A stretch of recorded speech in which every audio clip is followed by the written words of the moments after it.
In today's video, I'm going to teach you how to connect Exness MT5. By the end, you'll have your Exness account linked to MetaTrader 5 on desktop and be ready to place your first trade with confidence. First, set up your MT5 trading account inside your Exness personal area.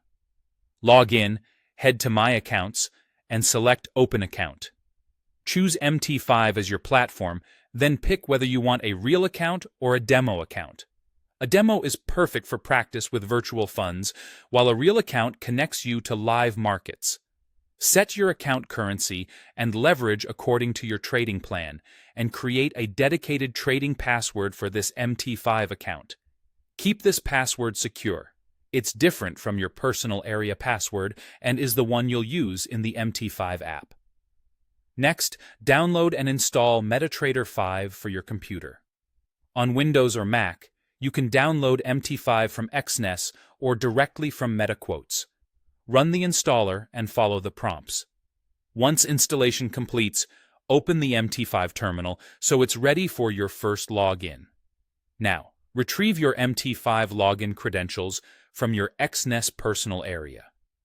Find the MT5 account you just created under My Accounts.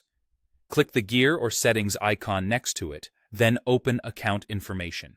Here you'll see your MT5 login number, also called the account number, and the exact server name you need to use. Make a note of both. Remember, the password is the trading password you set when creating the account.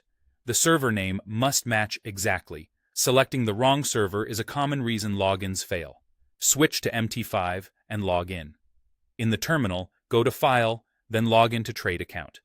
Enter your Exness MT5 account number as the login, your MT5 trading password, and choose the correct Exness server shown in your personal area. Click Login. If everything is correct, you'll hear a confirmation sound and should see a stable connection status in the bottom right corner. With the account connected, add the instruments you want to trade. In the Market Watch panel, right-click and choose Symbols. Browse the categories and enable the symbols you need. You can also hide symbols you don't use to keep your list tidy. You're ready to place a trade. Open a new order by pressing F9 or clicking New Order on the toolbar. Select your symbol, set the volume, and optionally add a stop loss and take profit. Choose your order type. Mark it for immediate execution or pending if you want to trigger at a specific price, then click Buy or Sell. That's it. Practice on a demo first, then move to real trading when you're ready.